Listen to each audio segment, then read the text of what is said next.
Okay, so like I said, this week we're going to start talking about UV mapping inside of Maya, and boy, there is just a tremendous amount that's going to go on in this process. Now, last week we spent all of our energy talking about retopologizing, and hopefully you're at a point in the production of your model that you have a really good medium resolution mesh. Okay.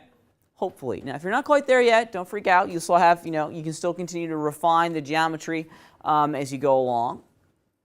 And we're going to get some more experience in this retopologizing phase in the not too distant future. It's really critical as we're learning how to prepare art assets for a real-time rendering environment that we have command over the entire sequence, okay? And we are moments away from the really, really fun part of our sequence, which is the texturing stage, which is actually probably my favorite part of the entire process, because this is where our objects truly come to life to a certain degree. They've been these little weird gray sculptures for a long, long time, and the moment we start putting a skin color on them, and this texture, as it's called for us in the 3D world, now our characters really have a history and they come to life, I think, a little bit more directly than they have in the past. So hang on, we're almost there. So I have a number of things that I would like you to download from Canvas before we get started. So if you go into the Week 7 section, of course we have our assignment. We'll come back to that towards the end of class. But I got a whole bunch of stuff that I want you to start downloading and looking at, or at the very least, just start downloading, and then we'll look at them together as a class. Okay? So grab the blocks, the male bust, the male body, and then that UV checker pattern as well. You're going to need all of those, all 4 of those assets that are in the Learning Resources section. Just download them, make sure they're on your local desktop. We're going to be working through a lot of this stuff together today. All right. I'm going to put these on my desktop real fast, and we'll start to get to work. Okay? So the UV mapping stage is probably the most important stage in preparation for the texturing stage. Okay? And this is really kind of a big divider line between the feature film crew, okay, and the real-time rendering crew.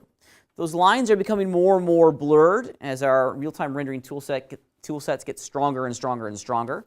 But the one thing that's really important to remember as we go into the pain of creating all these UV maps, is that this is a required element. So we can't skip this. This is not optional, right? We have to have UV maps. In the traditional feature film production pipeline, if we're rendering in Arnold, we don't necessarily need to have UV maps. We can work on these global projections, like a cubit projection type, or cylindrical projection type, to have the rendering engine, or to have Maya wrap these images around our models, right? It references that application's understanding of the global orientation of the XYZ axis to put these textures on the model. In the real-time rendering world, we don't have that luxury. We don't actually get that kind of capability inside of our apps.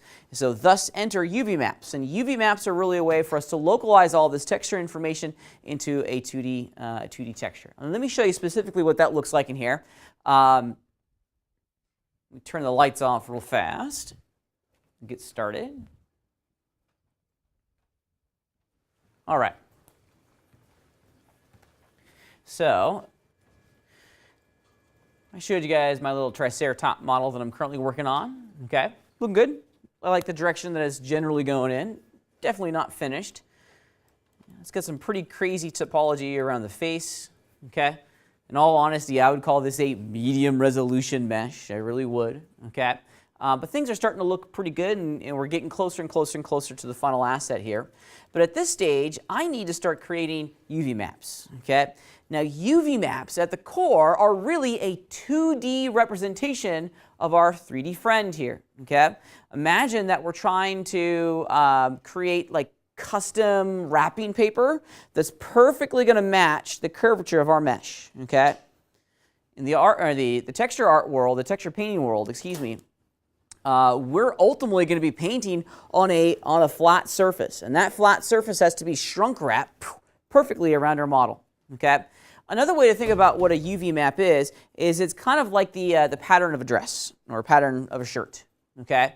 Fabric, all of our clothes, most all of our clothes is made out of some sort of fabric, okay? Fabric is a two-dimensional material, right? Huge bats of two-dimensional materials, but at the end of the day, it gets transformed into a 3D garment, like a shirt, right?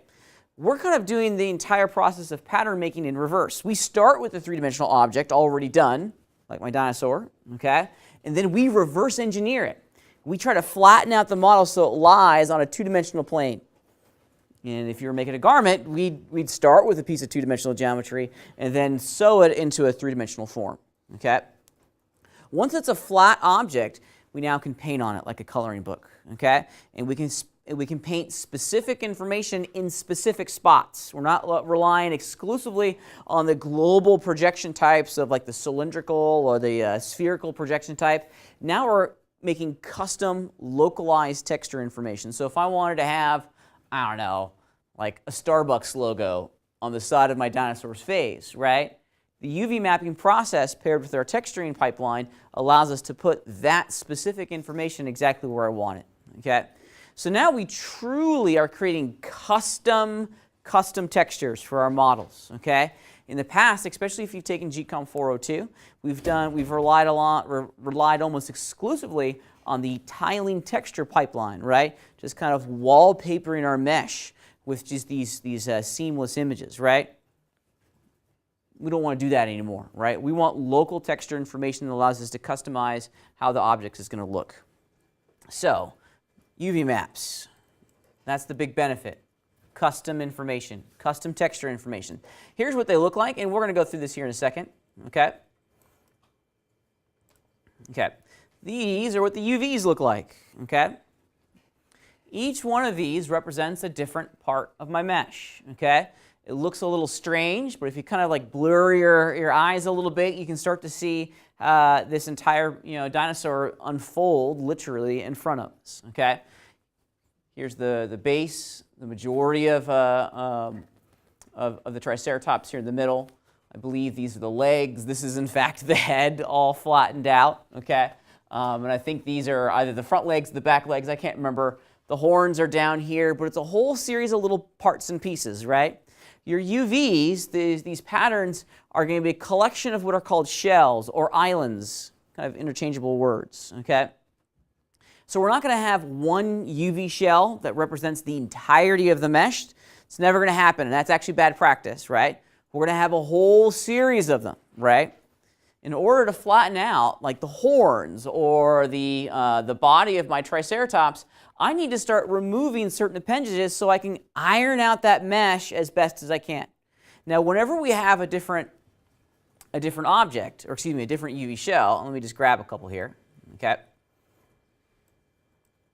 Now I'm over here on the mesh, okay? All right, see these white lines on the geometry? Those are the seam lines, or the cut lines, as they're called here in Maya, okay? Now we need to be mindful as to where these cut lines are placed, because this is going to create potentially a visible seam on the texture itself. Now these seams are unavoidable. They're going to happen. They're going to be everywhere in your mesh, so you can't magically unwrap this thing without any seams. It's impossible to do that, okay? So we have to be strategic in where we place them. We'll talk a little bit about that thinking as we go through the content of today, but this is what they look like, okay? These are known quantities, and luckily our texturing toolkit is incredibly intelligent. That will allow us to blend across the seams and get really, really great results, okay? At times we'll have to go in and do some cloning to remove some of the apparent visibility of the seams, but other times we don't have to. If we're smart about it, we'll put seams in places that would naturally have a seam, or we can hide them, for example, over here in the back. I've hidden a seam right down there at the base of the skull of my little Triceratops. The audience is never going to see that, right? It's a great place for a texture seam, okay? Once all this is done, okay, and bear with me just for 1 second, I'm just going to select my object and export it. Just Triceratops. No. I'm going to save out an FBX of this file real fast. There we go.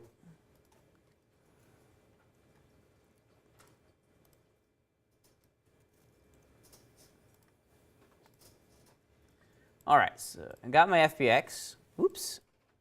It drives me crazy when Maya does that. We have floating palettes that won't allow you to hide it. So this is where we're going, okay?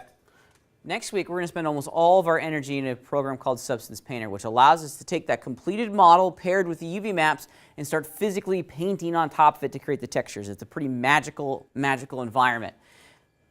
Let me show you what this is going to look like. Because I think it's really important when we start this process of UV mapping to understand exactly where we're going with all this, okay? So eventually, our mesh is going to end up in here, okay? And in here, because of those UVs, I'm able to go in and start painting on this bad boy, okay? Now, I can paint on the mesh. I can't do that without those UV maps, okay? Of course, that little squiggle is just, it's 0.1% of what we're going to be exploring. But the whole purpose behind UV map is to create local texture information that allows our model to go into Substance Painter, and we can actually paint the final part of this, okay? So it's a lot of fun. It's actually my favorite part of the entire production pipeline, but we've got to get through this initial hurdle of creating these UVs, okay? So with that said, let's jump back over to Maya and start looking at how we're going to use our UV mapping tools so that we can do this for our project next week, okay? Let me get out of this. And we're going to start off, oops, I hit cancel, not don't save, sorry. We're going to start off the day with the blocks project file, okay? All right, so this is what it looks like, just a very, very simple collection of Lego pieces, okay? Now, let me just describe real quickly the problem that we're trying to solve, okay? So I know that this is the first semester that we've been using Maya here at SEC. If you're taking GCOM 402 in tandem with this class, a little bit of this was covered previously. But if I wanted to put an image on the outside of these objects, how would I do it? Does anyone remember?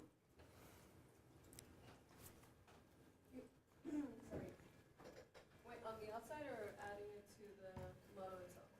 Yeah, on the outside of the models. I want to wrap an image around that block. You have to create the UV map and then assign a material and then add the file to that material. You got it. And eventually we're going to have to add a file to it, right? In the Maya workflow, the Hypershade is our environment for working and creating and editing all of the materials and textures that are associated with our models. And we can get there quite easily. There's a couple places that we can go to do it. This is the easiest, the little blue shader ball. Yep. It's also in the Windows under the rendering editors. Hypershade is the exact same thing, so 6 to 1. Half a dozen to another. If we open up our Hypershade, welcome to nodal shading. If you're coming with me from our good old Moto days, you're probably saying, what is going on? This is crazy and weird. Yes, it is crazy and weird, okay? It's super advanced. So this Lambert 1 is the default material that's applied to all the polygons inside of our scene itself, okay? Maya works off of this idea of graphs, nodes, that are responsible for a specific packet of information that creates the final illusion on the mesh itself. So I want to graph this node. I got it selected here inside of my, my browser. And then down in this middle section, this is where we actually get to monkey around with all the nodes. And right now, nothing's been graphed. So if we go to the first line, this one right here, this middle icon, allows us to graph all the input and output connections of the selected material, and there they are, okay? So you can see the material, and then all the material's properties are being sent to these shading groups, and don't worry about all this jazz over here, but it's this that's most important, okay? Because this thing allows us to change the default properties of the material that is associated with this mesh, okay? Now check it out. I got Lambert 1 selected here. Okay, that's what's been applied to all three of these objects. Okay, if we go over into the Hypershade, specifically the color properties, you see that little checker icon on the screen right side? Okay, if we click on it, it gives us the ability to create an input for this channel. Boop. Okay, now off screen, a little Create Node browser has popped up, and it's asking us, well, what node, what type of information do you want to send as an input to the color channel? Well, I want to load a file in. a JPEG. In our case, it's going to be a PNG. Okay. Now, once that file node has been created and inserted into my graph down here, Maya does us a really great service and automatically selects it for us. So we see the properties of our file node over here in our properties browser. Now, there's one channel that I want you to look at in particular in our properties, and of course, it's going to be image name right there. This is the one that we want to look at. And we're going to load in a file by clicking on the folder. And I'm going to go grab that checker pattern that I uploaded to Canvas. And it's just chilling on my desktop at the moment. How did you get the nodes to pop up for Lambert? Yeah, so with it selected in your browser, we're hitting this icon right here. Because then you can actually grab the material itself. Actually, you don't necessarily need to do that, but that's what I just did. All right, so I'm going to load my checker pattern into the file node. There it is. And hit open. All right, and that's all we're honestly going to do, right? Now, if I hit the 6 key on my keyboard, it shades all of my objects with the texture maps. And we let me make sure. Yeah, we have a big time problem here. They've gone black, right? No bueno, right? The computer doesn't know how to put this image on the model, right? It needs some sort of rules, some sort of definition as to how to wrap this object around the model, okay? Without those UVs, the textures, the computer doesn't know where to place the textures. These UVs kind of turn into almost like little road signs. They help the computer navigate the model and place the images where we want them to be, okay? So without the UV maps, the texture is just not going to go on, right? We can force it to do something else. Let's go back into the hypershade for a second, okay? And I just want to show you kind of what this is going to look like without UVs, okay? Now, I certainly could go in and kind of force it to play instead of a standard three-dimensional projection system. So if you're coming from the Moto days, this would be like using a spherical projection or planar projection, or there's a couple more, okay? In Maya, we have to physically go in and manipulate it to do that, right? We have to add that information in, that texture node, or excuse me, that projection node, okay? It wants to use UV maps at the default, right? The entire engine is built around UV maps, right? So eventually, we're going to have to give it what it wants. But as an illustration as to the power and the purpose of UV maps, here's what I'm going to do. I'm going to go into my Create section, and in this little search bar here, I'm going to type PROJ. Proj. Okay. And there's the projection node. So if I click on it, it adds it into my graph down here at the bottom. I got one down here now. Welcome to nodal shading, by the way. I'll make my screen a little bit bigger so the folks in the back can see what I'm doing. Okay. Now this in here lies the power of our nodal shading system, right? Because we have packets of information that then can be sent to multiple outputs. Yeah. What button did you press to pull up projection? I didn't press a button. I went over into the search field in the Create section, and I just typed in Proj, P-R-O-J. And then I clicked on the projection node on the list that popped up on the right. So check this out. This is what I'm going to do. I'm going to start wiring in this projection node into my little system here. Okay. Notice that on the right-hand side, these are the outputs. The lefts are always the ins, the rights are always the outs. It wants to output color, kind of like what this thing is doing up over here. Okay. So we're basically going to, let's see if I can do this in a way that makes sense. We're basically going to intercept the signal, okay? Instead of the out color channel from my image going straight into my material, we're going to send it. I'm just left-clicking and dragging on the terminal in the projection node like that, okay? Now, I want to take the out color of my projection 1 node and left-click and drag on the terminal onto the color node on my material. So I've kind of intercepted the signal, and I've inserted a new chunk of computer science into the system here to get the projection system that I'm after. Okay. So this projection node, with it selected, will bring to the surface a whole series of properties. And we're not going to go into great detail on this, but this is the projection type that we're used to seeing in other apps, right? Right now it's set to planar, there's spherical, there's cylindrical, but there's a whole bunch, right? And now that we have some sort of help, if you will, the computer is beginning to place the image on the model itself. But these global projection types are way, way thumbs down. They are horrible. They are nasty, okay? They're just no fun, and we're never, ever, ever going to get a result that's really kind of usable, in my opinion, okay? Playing around with the projection types will give us, yeah, they'll give us something, okay? Yeah, I mean, look how stretched it is, right? So this is on the cylindrical projection type. Let's change it over here. Let's put it to, oh, I don't know. Let's put it to triplanar. Triplanar is a fun one. Yep, that's a step in the right direction, but in certain situations, like on the inside, oh, this one's looking pretty good on triplanar. Okay. Yeah, okay, here we go.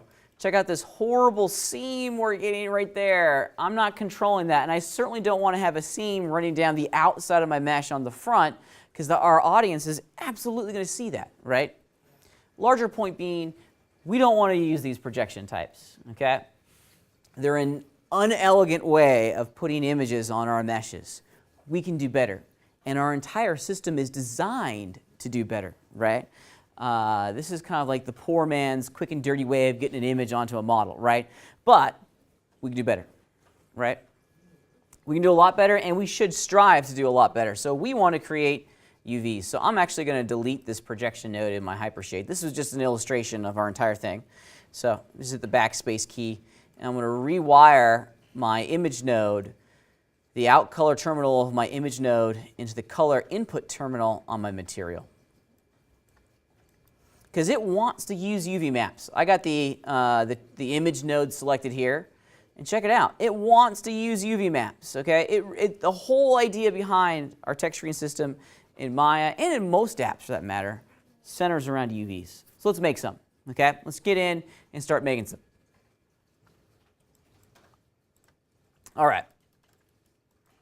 You know what I'm going to do, just for clarity, because everything's black, and we're certainly not going to be able to see anything when the models are black. Let's do this. I'm going to just reopen this file again.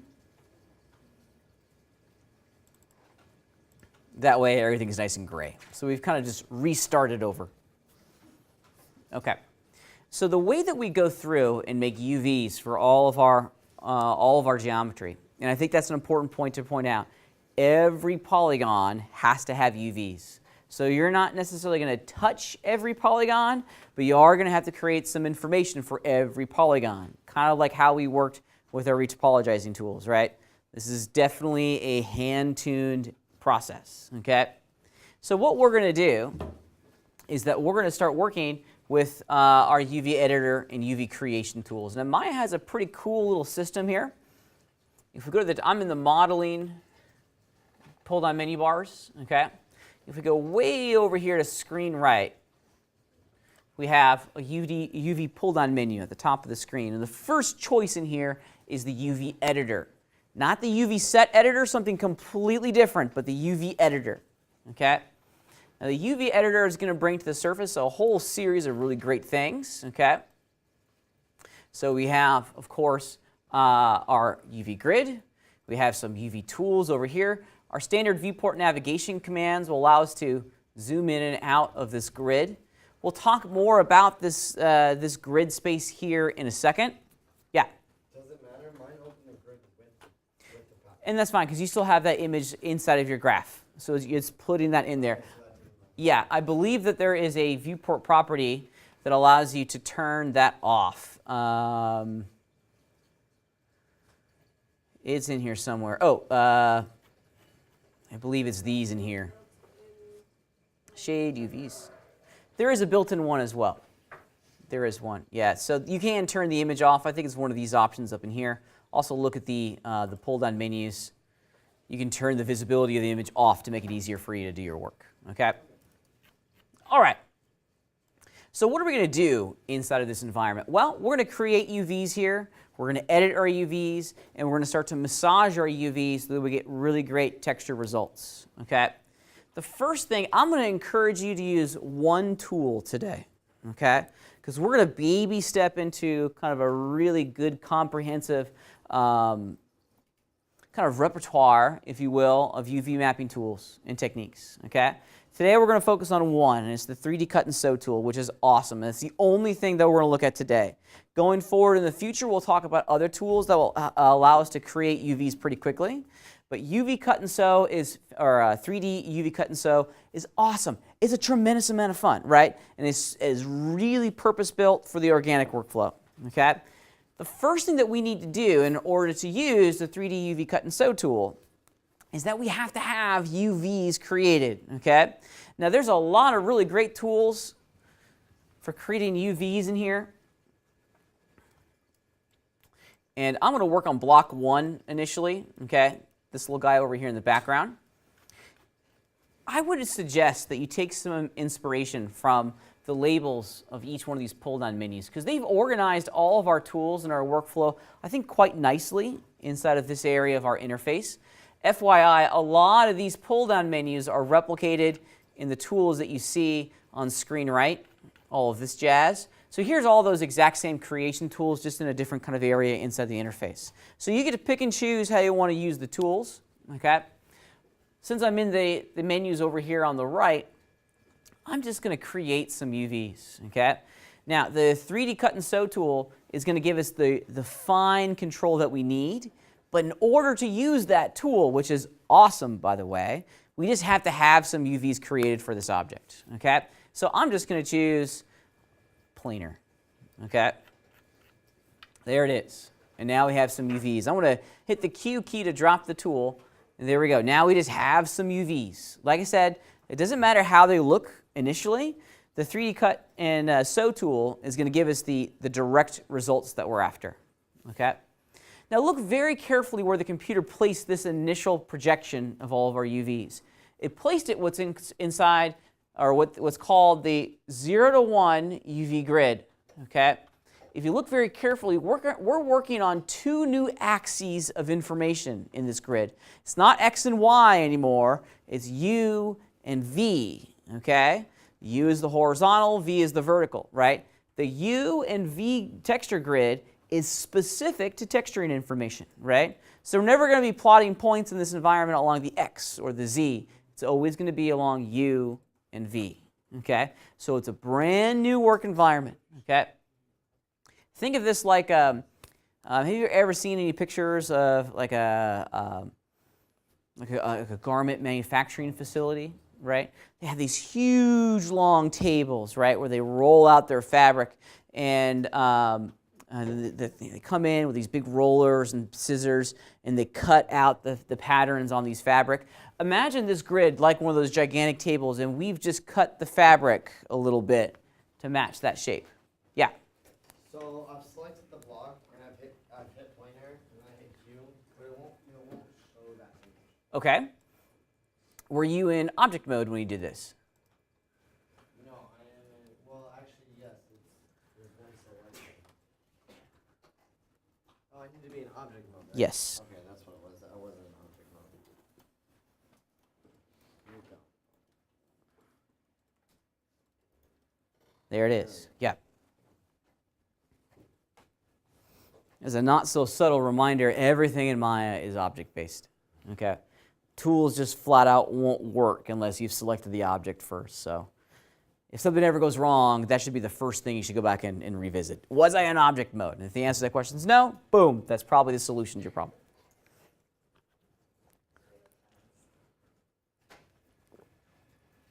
All right, now that we have some UVs, our UV mapping tool set becomes a little bit more robust. Okay? I don't care what my UVs look like at the moment, because this was just the first step. We got to get something on the palette before we can start refining it.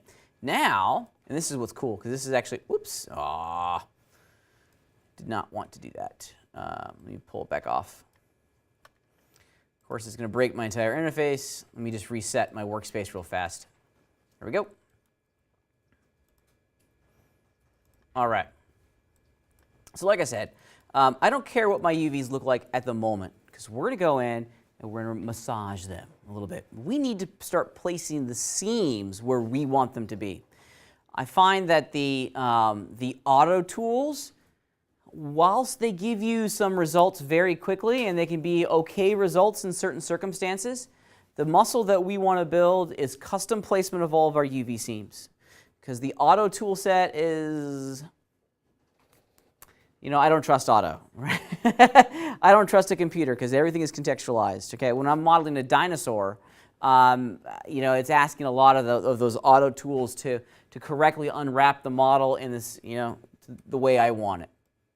All right, so let's do it real fast. Let's start going in and cutting up and adding some cut lines for our models. Get out of here, tooltip. Okay. All right. Oops, this is not the right place. I apologize. So I'm going to just minimize my UV editor for a second and return to my UV pull-down menu at the top of the screen, right? And way down here at the bottom, and this is cool, is the 3D Cut and Sew UV tool. This is awesome, right? This is actually a really, really great tool. Now, what this allows us to do is to go in and tell the computer where we want all of our cut lines to be, where we want all of our seams to be. Now, we have to be logical in this process, right? It's going to be impossible, and I mean impossible for the computer to make you know, one UV island for the entirety of this. So we need to go in and find logical places for these different parts and pieces to be separated. A great starting point in the thinking behind all of this is to find extreme plane changes. If you look really carefully here, I got a nub coming at the top, and then it transitions into an extreme plane change on this flat surface at the top. That's a good place to put a seam, right? Because naturally there's going to be pooling of light, a specular highlight, perhaps some shadow, or we can hide the seam with some texture information for some like grime or dirt. All areas that the audience is never really going to be mindful of, okay? Good place for a seam, good place for a seam. So we have to be strategic. I look for the extreme plane changes first, okay? We're going to start here, okay? So let's do it real fast. Now, how the 3D Cut and Sew tool works, it requires us to left-click and drag on the edges that we want to have be the seam locations. So we're choosing the seams now. So I'm left-clicking, and I'm kind of rubbing my cursor across the mesh like that, okay? It's not a single click. You kind of have to like left-click and drag on the edge a little bit to get it to go. And I'm just going to continue working my way around the mesh. So I'm left-clicking and dragging, left-clicking and dragging, kind of outlining the loop of edges on my mesh that I want to have be my, my UV seam. Right there. And boom! Notice that when I went all the way around, the computer popped it into a different color. Now we have a good visualization of what these two different UV shells or islands are looking like. Okay? Yeah? Yours didn't do that. Okay? Now let's Mine still shows this. yeah, so we get the white line. Okay, open up your UV editor again. Okay, so my UV editor has been minimized, but if you look over here in the background, move this just out of the way. Yeah, there you go. If you have your UV editor open, you'll be able to see the colors of these different shells. Why can't I click and drag? Show me what you're doing. So are you, okay, so we're not selecting, you're selecting edges, right? You're in the selection tool. Yeah, You need to, no. So we're in the What UV, am I reading right now? Okay. So you're in UV. UV, and then we're in the 3D Cut and Sew UV tool, that one. All right, so I want to focus my energy on this cap here for a second, okay? Yeah, no, go ahead, what's up? Yeah, it's not. It's just not. It's like. Okay. You said keep it open? So first things first, we need to get some UVs. Oh, we need to have UVs, so just do first. like planar first. Oh, we didn't have the object selected, I'm sorry. Yeah, now we have UVs, great. Run the tool.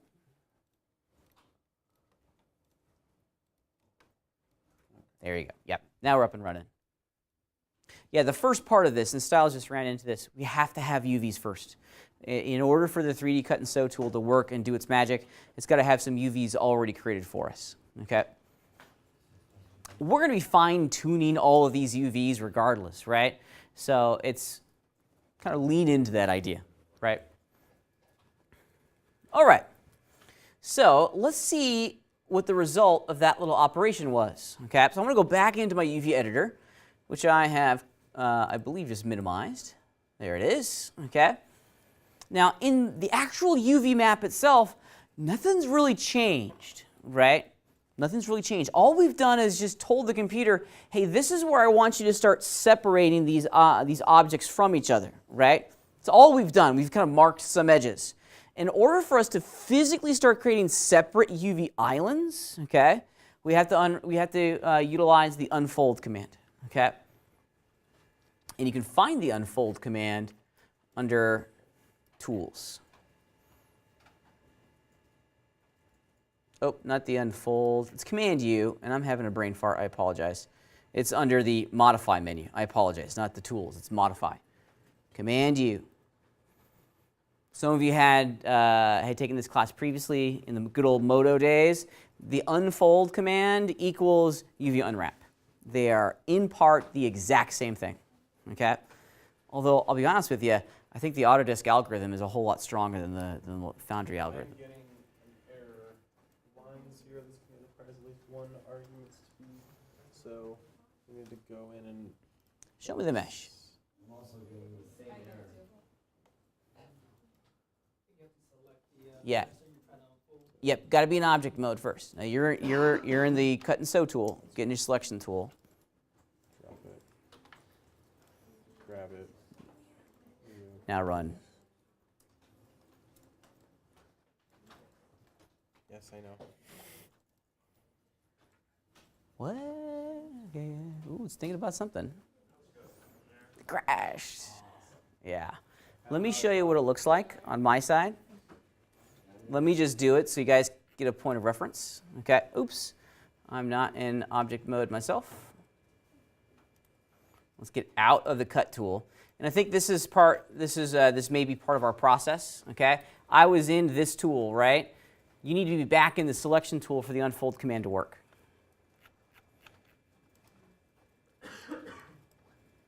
So modify, unfold, continue. Oh, it's not liking that.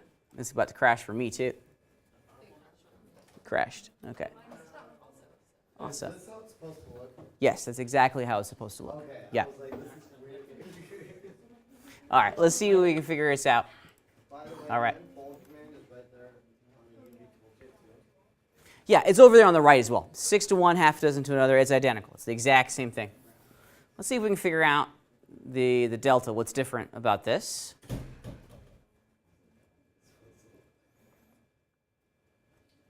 Welcome to computer graphics. You fix one thing, you break about 8 different anything else. All right. Now, whenever I run into a problem and I start to walk down my troubleshooting process, I try to decide, or I try to determine pretty early on, is it me or is it Maya? Is it Maya that's just no likey, or is there something wrong with the project file that I'm giving it, right? So sometimes using internal Maya stuff is a great way to do this, right? So I have a little cylinder here. This is just a standard poly cylinder. Let's go through our process on our poly cylinder here.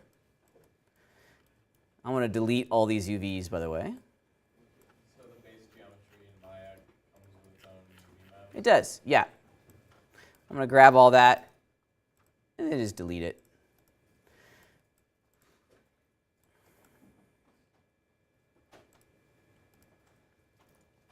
Back to the selection tool. All right. And now let's do a little cut and sew.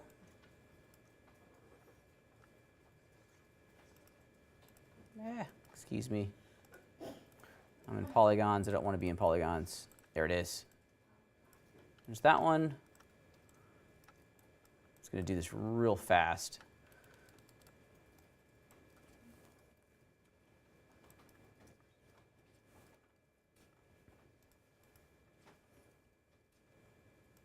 You got an There it goes. Okay, so I'm not crazy. It did work. Where are my caps?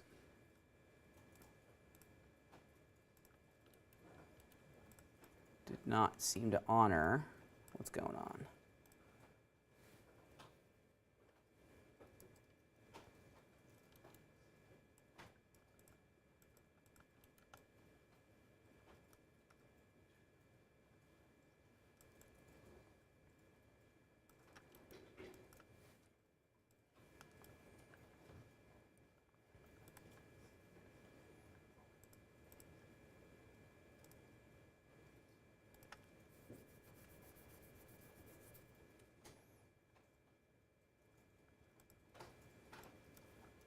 All right, well, it kind of worked. Let's try this again.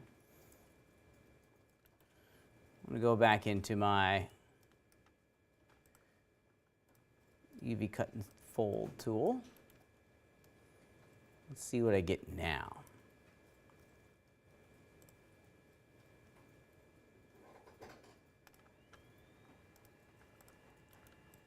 Yeah, why is it only doing one island?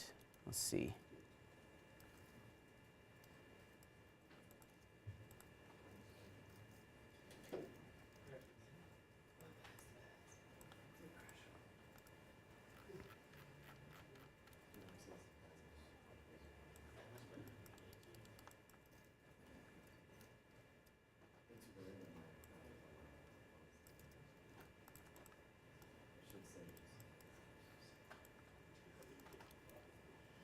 All right, so it is doing it.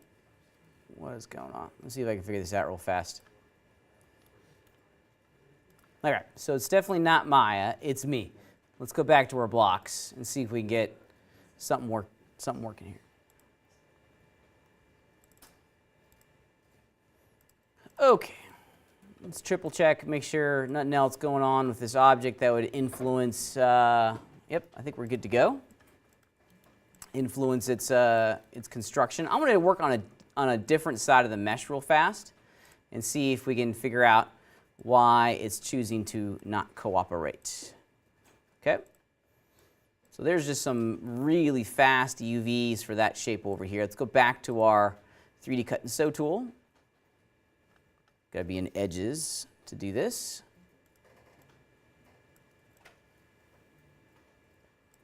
Let's see if I can figure this out real fast.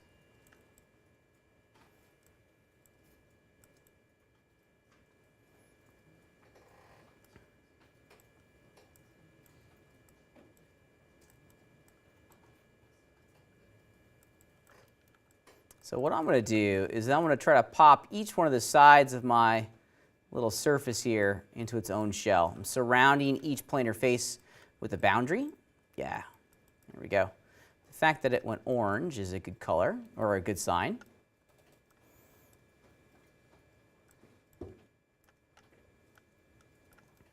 There it is, starting to look better.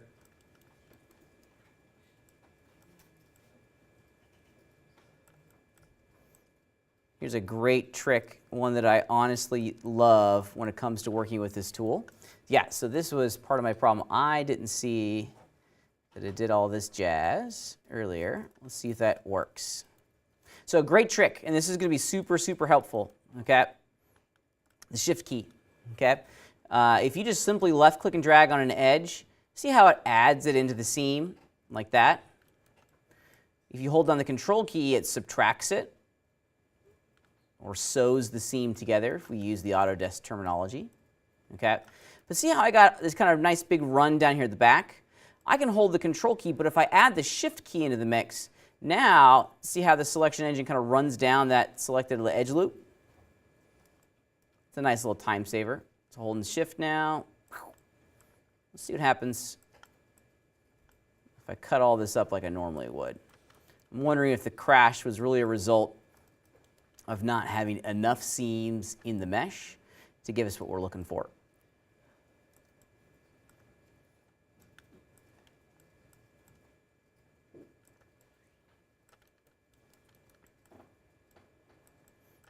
Yeah, pay really, really close attention to the colors of the UV islands themselves, okay, as you're going through this.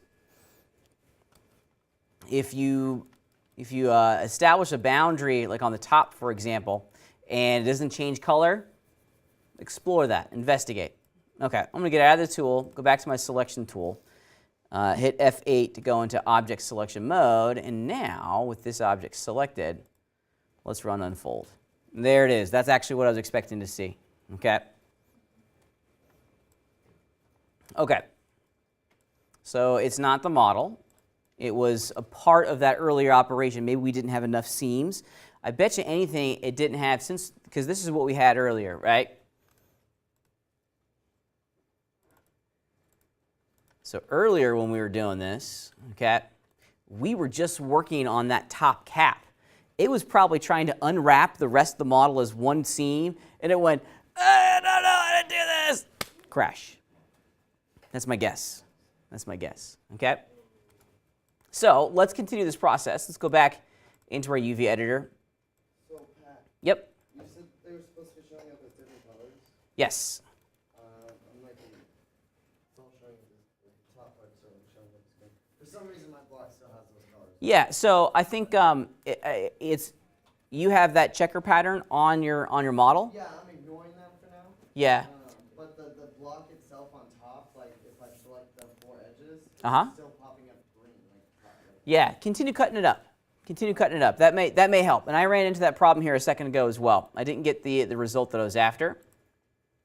So 3D Cut and Sew tool, I'm going to go hit F10, go back into edges, and I'm going to subtract some of this stuff. I'm going to kind of take all this back down to the studs, as they say, and manually do this. I'm going to cut up this shape. So earlier we were focusing our energy on that loop right there. That's a good one to start with. Okay? And I'm going to start breaking each one of these faces out into its own island as well. At the very least, the top is going to be its own piece. There we go. That's looking good. I definitely want this nub on the front to be its own piece. I'm holding down the Shift key, by the way, as I do this, so that it runs around the loop of geometry. I'm also going to do this front part. This is another extreme plane change. That's a good candidate for the computer to go in and start slicing stuff up. There we go. That's a good one. And I'm going to do the bottoms too. There's one. Now I want each one of these walls on the inside to be its own island. There we go. So I'm going to put a cut seam in the corners. Another way to think of this as you go through it, imagine this is like a cardboard box, like a cereal box, and you're cutting it up so that it lies flat.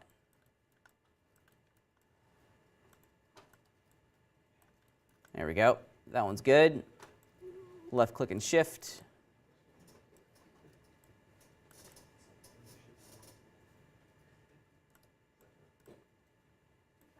Yeah.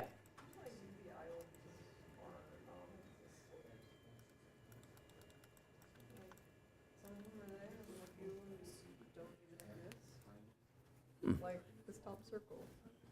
Not here. Somewhere there. That ring is not. Okay. Try selecting it in polygons, and over in your UV editor, hit Shift F, or just F, I guess. So it's there. Try, let's do this. Invisibly so. Yeah, it's just like one line. It's not actually an island. It's been flattened down into a 1 pixel line. So it's imperceptible to you, but it's likely to still be there. Yeah. Mine's not changing colors. Okay. For one, the green is still on top. It's showing up on top. You do this. Get rid of that texture real fast. It's going to confuse you. It's going to make the entire thing go back into hypershade. Okay, don't delete it. Go down in here, right? You're gonna have to make this window bigger. Yeah. Now it's gonna be, yeah, it's gonna be that. Just take this way. That works, perfect. Now you're not gonna be fighting the texture anymore, okay? And it is colored. It was that texture because the texture was colored. Yep. Some of them are still sort of saying. I'm sorry, I can't understand you. Sorry. Some of them are still sort of saying that they're same color as others. Mm-hmm. I don't know why it's Yeah. Show me.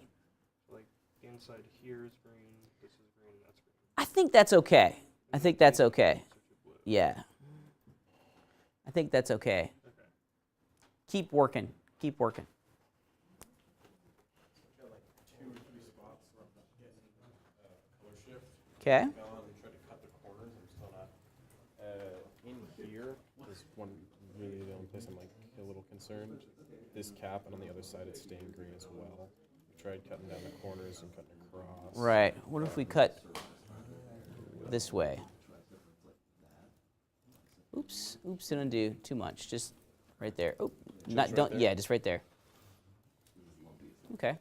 Let's go around and try each Keep of those. going. Yeah, keep going. Let's see how it resolves and how it ends up.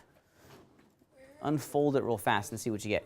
I lost the place to bring the file in. What is that? Yeah. Okay. You in Yeah, it your. crashed and then it came back up and I lost everything and I reset the workspace to default and it still is like this. Still like this. Not the end of the world. With this node selected, go into your attribute editor. Okay. Yeah. Because there's the color channel that you're after. This? That's right there. Yep. Okay. And then do File. Wait, where? Thank you. Right in front of my face. Thank you. Now we're up and running. Yes. Same error as before. Okay. Try to unfold it. Okay, because you're in the cut tool.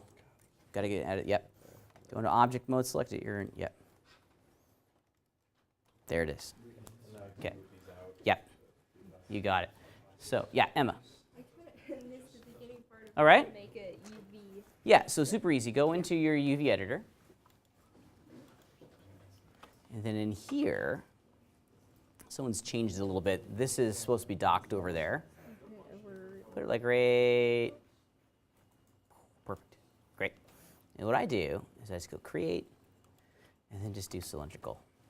There you go. Poof, that's all you need to do. Hit the Q key, drop the tool, and now you can start working. Yeah. How do you get the color on the inside? You have to have cut lines in there, right? Yeah, I believe I added them right, but it's not changing the whole.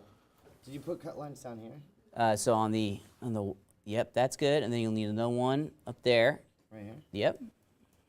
Kind of, there you go. Keep going. Now, Sue, do you like the colors? Are those helpful? Oh, how do you get the color? Yeah, so open up your UV editor.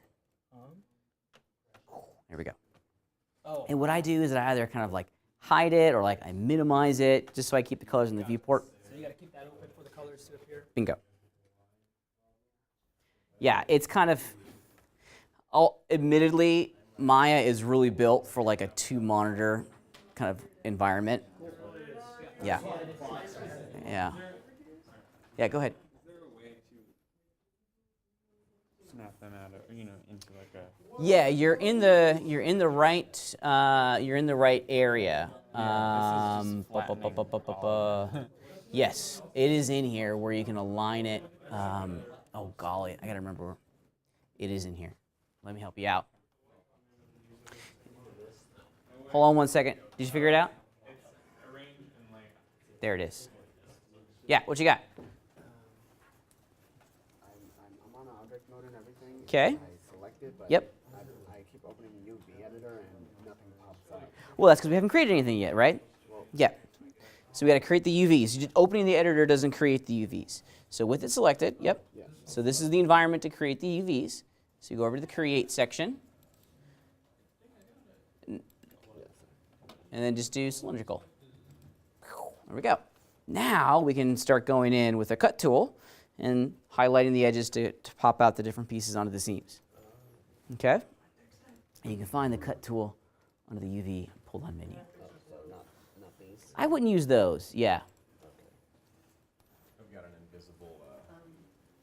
My UVs just like feel very wrong. And Like, everyone's yeah, just, like, they're huge. a little bit. And there is a pack command. That's something we're gonna get to next, so just kind of hang on tight. Okay. Let me unfold mine.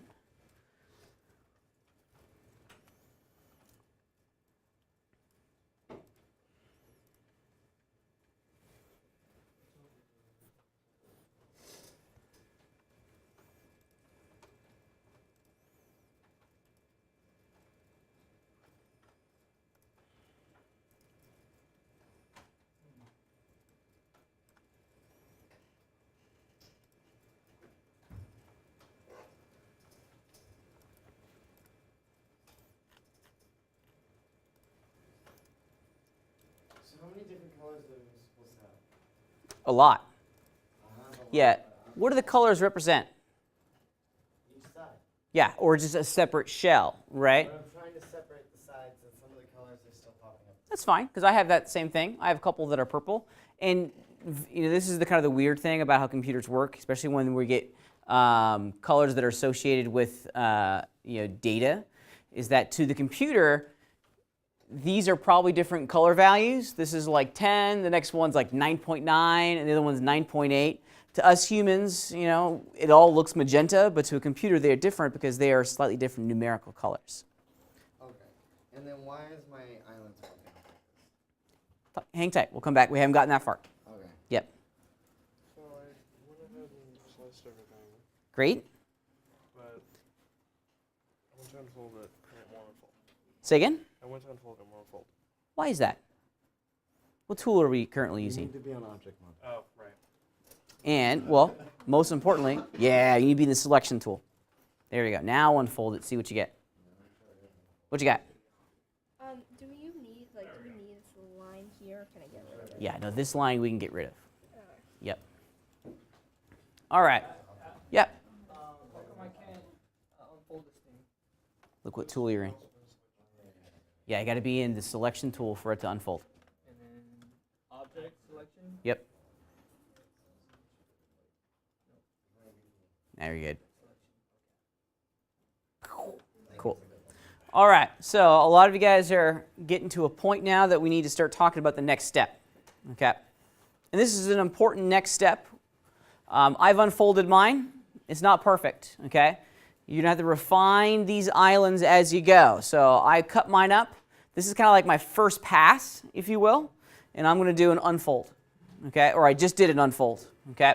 And this is what I get. They're all on top of each other, which is incredibly challenging, okay?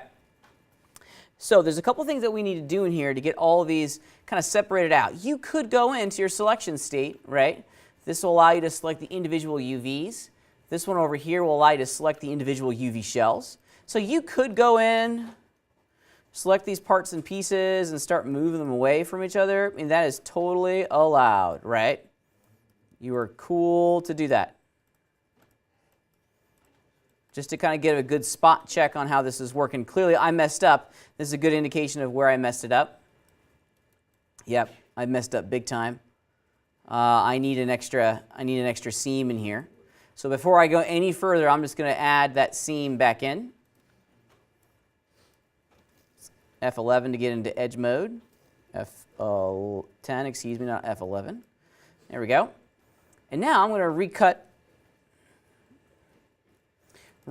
Excuse me. Not the selection tool, my fault.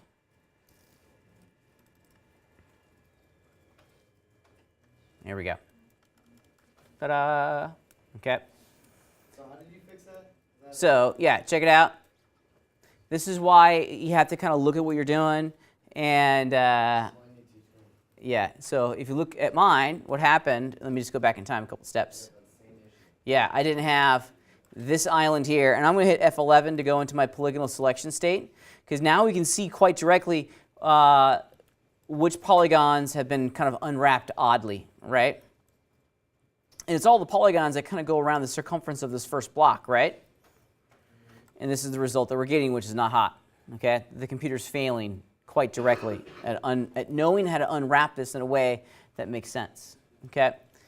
So the solution to my problem is that I need another cut line going down this back corner. So hit the F10 key to go back into edges. I'll run the 3D cut and sew tool. I've already added it. Back to my selection tool, and check this out. We don't necessarily have to unwrap everything. Maya is contextual. I have just those polygons selected. So if I was to Command U now and unfold those polygons, it's just going to do that one island. So Command U. Does just that one island. So we don't have to keep unwrapping or unfolding everything. We can tell it just what to unfold, which is nice. Okay. All right. So I got all these crazy parts and pieces, and the initial unfold is going to put all of them right there in the center of your positive UV space, right? Which we clearly need to change. Okay. We want them to be all separated out so we can paint on each one of them individually. Okay. A fast way of doing that is down here So we have a whole bunch of, these are kind of like little workflows, okay? So we have transform, which is basically a fancy word for moving. We have creation tools, cut and sew tools, unfolding tools, align and snap, okay? We'll talk about these as we get going a little bit later, okay? And then we have arrange and layout, which is where we want to go, okay? Now, if you look very carefully, there's a whole lot of different options in here that are cool. The orient to edges is kind of fun, right? Because now we can start to flatten some of these out. Let me hit F10 to go into edges. And then with orient, I had 2 edges selected on accident. And really I have 2 because it's because we're sharing that edge. Now if we do orient to edge, whatever edge that we select is going to go horizontal, which is cool. You can also try orient shells if you want to get these things kind of flattened out. I'm kind of OCD. I like to have everything kind of flattened out. You can do multiples at the same time too. So orienting your pieces is a good practice to get into. But eventually I want to pack all of these UV shells inside this positive UV quadrant. And that's where layout comes in. Okay. Now watch what happens when I do layout. Didn't have everything selected, my bad. Let's try that again. Bloop.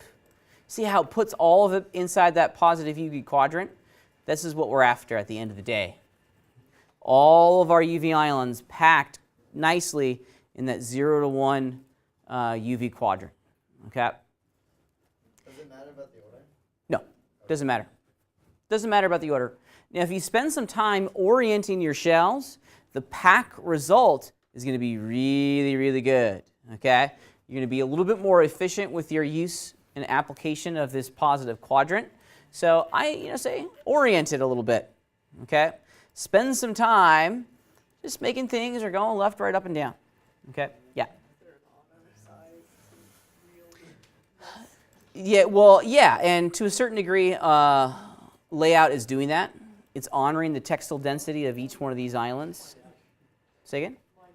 Yours is not. Interesting. Yours is not doing layout? Let's see.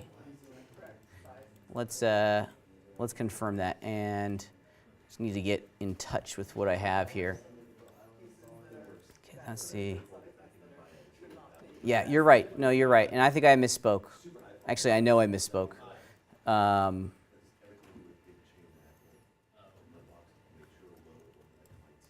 Let's see.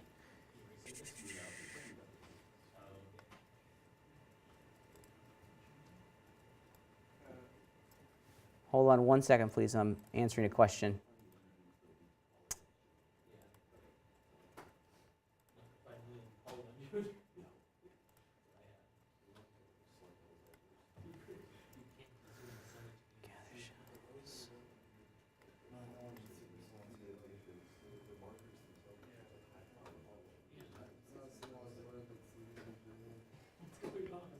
Oh, yes.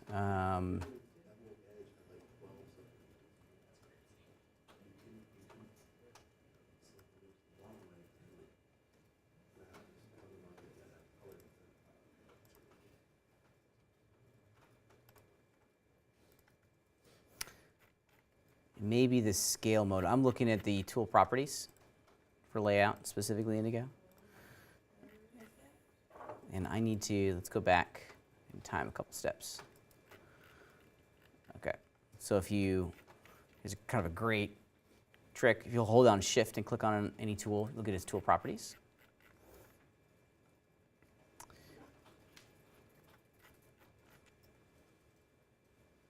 I'm trying to remember off the top of my head. I remember this being something that you turn on once and then you forget about it. And it may be the it's the pre-shell pre-scaling. I think if you preserve UV ratios, I think that's it. Oops, I didn't have anything selected. That's it, because that looks right to me. So what about the ones that are sort of like, when they go onto UV, they're at a different angle? Let's see what you got. So before I did that, this was invisible here because it was, I don't know what happened. But Okay. This is it. Yep. So how did you get that one back? I did automatic. Automatic. Okay. But is there like a, because they're in the rotation and everything, there's no, you can't Yeah. change the plane or whatever. Well, with those polygons selected, just run another unfold. Okay. Not object mode, just the polygon. Yeah, just in polys. Okay. Yeah. Let's try this. Let's go back into cut and sew.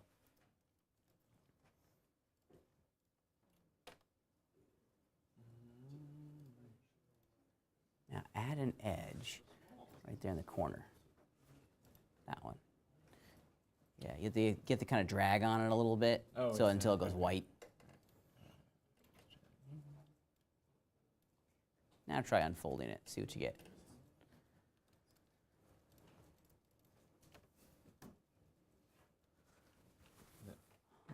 Over here, hit the W key. Let's transform it. Interesting. This. Ah. I don't know. That's not what was happening on mine. What if I You could do the automatic. I mean, that's fine. I mean, that would work. But I don't have an answer specifically for your problem. Let me see if I can recreate your problem, and then we can go from there, okay? Because my guy, let's see. Oh, no, mine did it as well. Okay, so let's figure out why that wasn't getting the result that I was after. It seems to just happen with everything that's level. Yeah, because it didn't do the top one as well. Why not? Let's see what's going on here.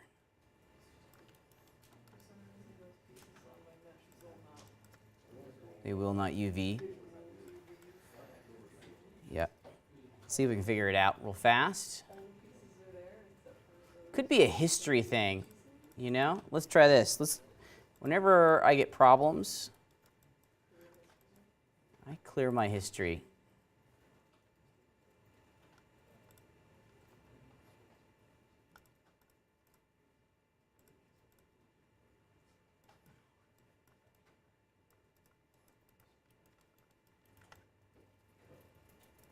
So maybe after deleting history, you can remake the, or re-unfold it.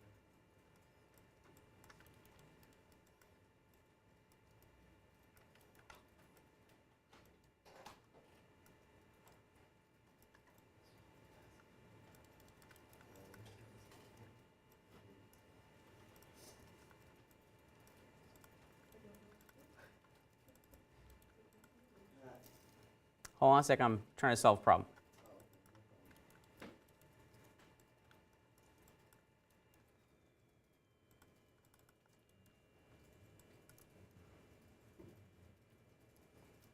That time it did it. I forced it to do it. Okay. Now what's different? Let's see if I can figure out the thing that I changed that truly made it different.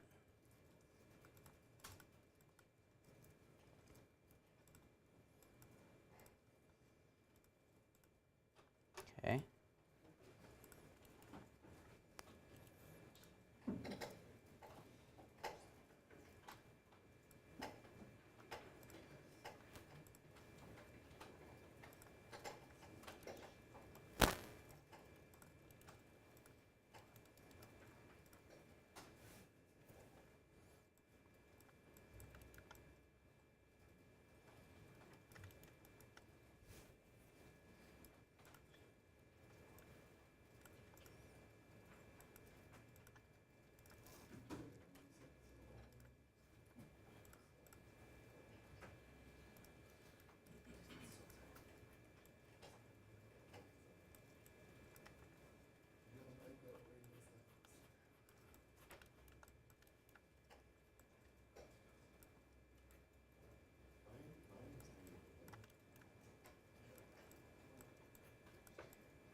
That's interesting.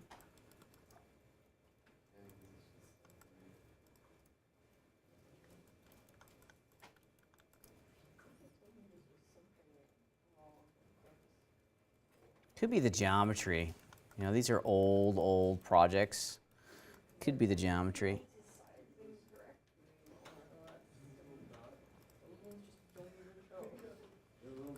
Let's do this. I'm going to open up and revert back. Okay. Let's see if we can figure this out, because now I'm invested in this.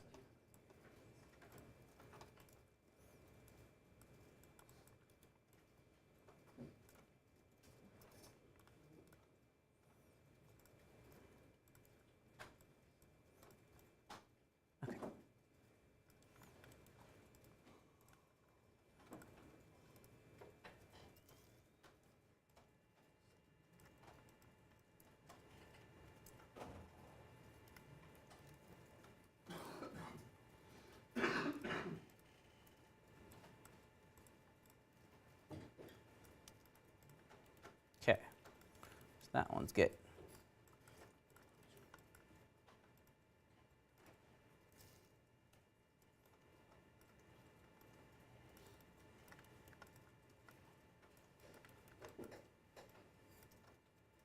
Okay, that's good. Okay, yep, now it worked. You know, my least favorite question, or my least favorite answer, is that it's working now. As I slowly went through it, I was able to get the result that I was expecting to result. I was able to get that top bit perfectly flat. Let's see if I can do the exact same thing down here at the bottom.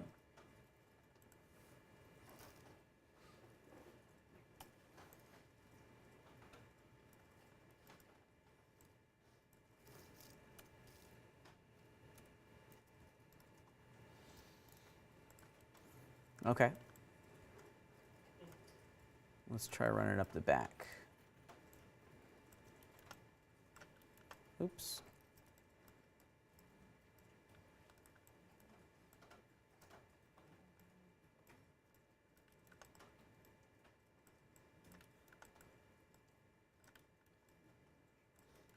Oh, I know why it didn't work earlier, because I didn't have the inside done. Duh. I'm a dork. There we go. Okay, F8.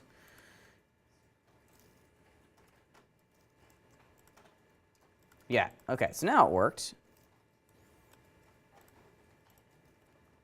Well, it did it. Let's see. No. Yeah, it did. It's just so small. Look at that. It's so teeny tiny in comparison to the others that it was imperceptible. Okay. On the surface, it doesn't look like it's there, but it is. It's just so teeny tiny. So we need to scale it up so it gets kind of in there. Now, another thing. Sorry. So it's not that it was flat, it was just very small. It may have been very small. And let's explore an option that will maybe resolve this, okay? Because there's one tool option. I'm going to put that back down to its teeny tiny size, okay? And we're going to pack all this up. So if I go back into Arrange and Layout, check it out. If I hold down the Shift key before I click the Layout button, I get my tool options. And there's one thing in here that I would recommend that you turn on, okay? It's under the Shell Pre-Transform settings, okay? And if we do Preserve UV Ratios, it's going to try to keep the ratio between all these different islands.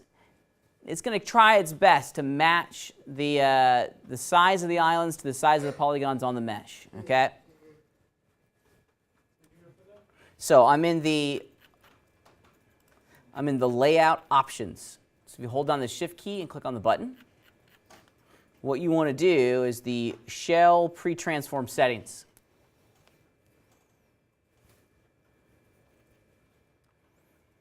And this is the one that we want to do. And let's see what now. Layout UVs. Oh, I only had the one selected. Sorry, my fault. Without any of them selected. Might help if I go into object mode, huh, Pat? There we go. Yeah, and that did it that time. So that may be a nice little quick solution if you're finding that the UV tools are not unwrapping, is align it with that pre-shell transformation enabled. My layout settings don't look like yours do. Okay. Yeah, so one of the things that we can do is we can orient them, right? This is the fun part. Okay, you can grab them all. I did the UV shell selection set. Okay. And you can orient them. Okay, that's a great way of working. And then do another layout. Gotta select them all. There it is. Okay. Now this piece here, see how it's kind of warped a little bit? That's because it's trying to unwrap the front, the insides, all at the same time, and it's just doing a really bad job. This is why you put those seams in, so we can get results that, or get rid of all of these results. Okay. So I'm going to spend some time cutting it up. And every time you do a cut, you need to unwrap it, or unfold it, excuse me. So just keep that in mind.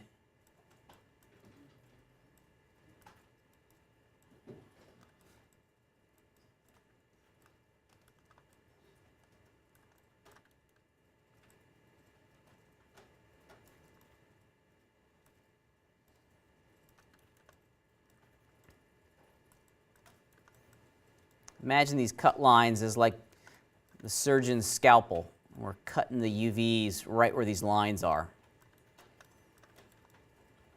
And how we put down these lines determine how the computer is going to unwrap all this jazz.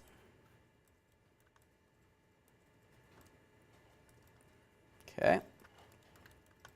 Q key, back to F8. Let's unwrap it again. We're getting there. Now what's causing this big thing here? What's that part?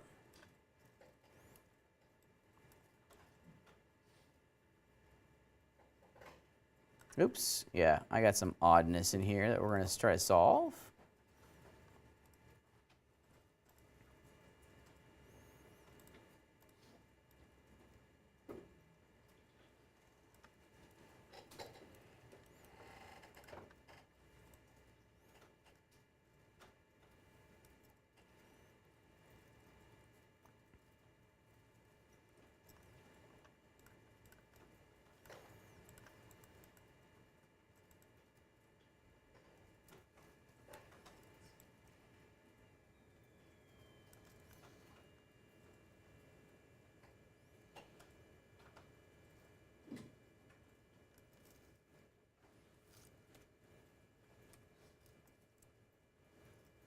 There it is. That's what I was looking for.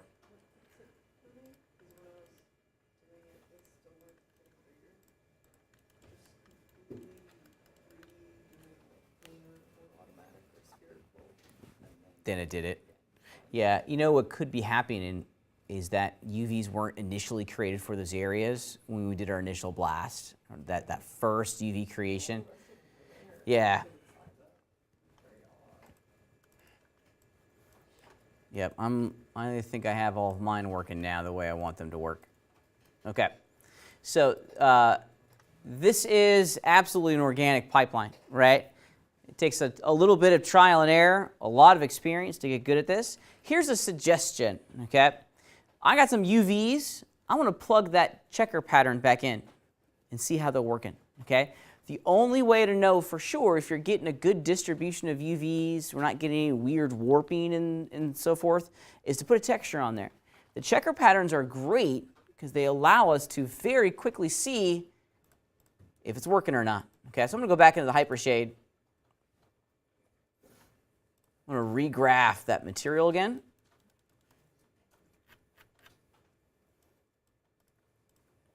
And now that we have UVs, we're going to get a much different result.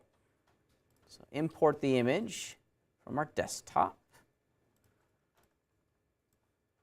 Okay, hit the 6 key. Aha! All right, there it is. Now, what are we looking for in here? We're looking for an even distribution of the texture across the polygons, okay? See how on the sides here, the letters are generally kind of where we want them to be? The letters and the numbers are not getting twisted or distorted or kind of pulled in any specific direction. Those are good UVs.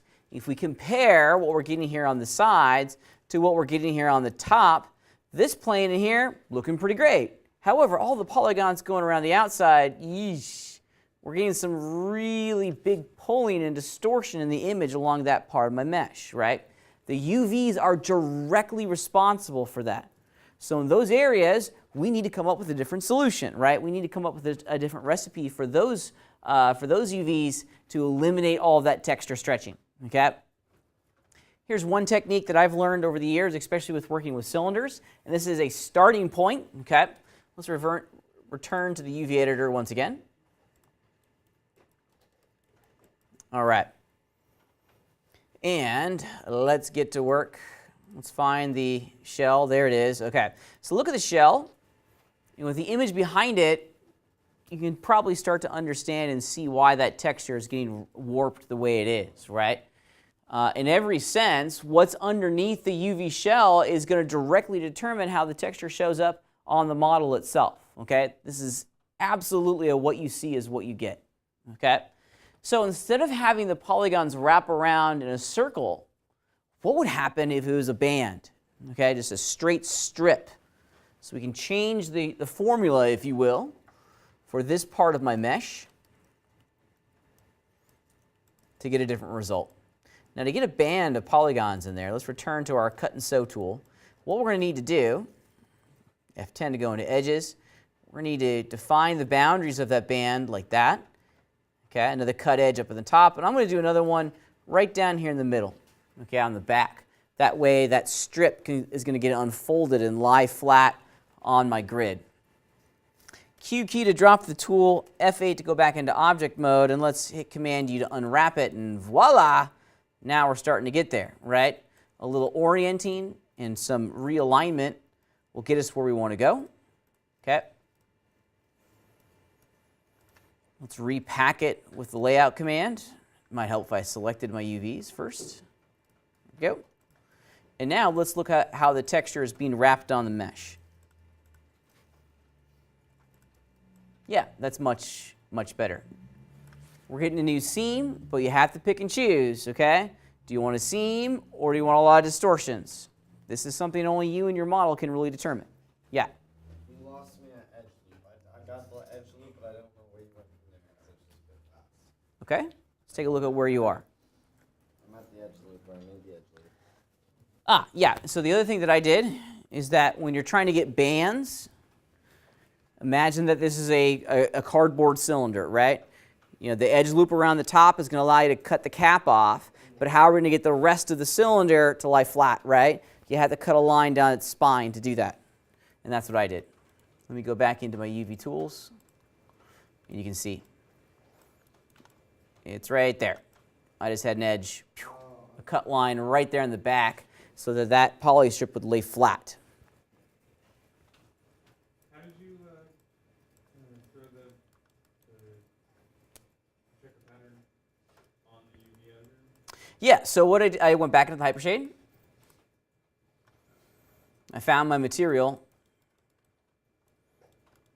Okay, if you select the material itself, over here in the material properties, there'll be a little checker icon. You click on it, whoop, you'll get, I can't do it because I've already done it, but if you click on it, you'll get a little utility that says create render node or create node, and what you want to choose is file. And then you go back into the properties and you'll get something that looks like this, right? And then under the image name, click on the folder, navigate to where you stored the file on your desktop, you're ready to rock and roll. So it'll show up on the UV editor? What will show up on the UV? Yeah, but because I already had it before, but then it deleted it when you. Yeah. When we. So the one thing that you can do with the material selected, Yeah. click on graph it. Yeah, you don't have any images in here, so No, I know. click on it. Let's just do it real fast. What was the? Yep, just, it looks like it's selected. And then over here, color, yep, file.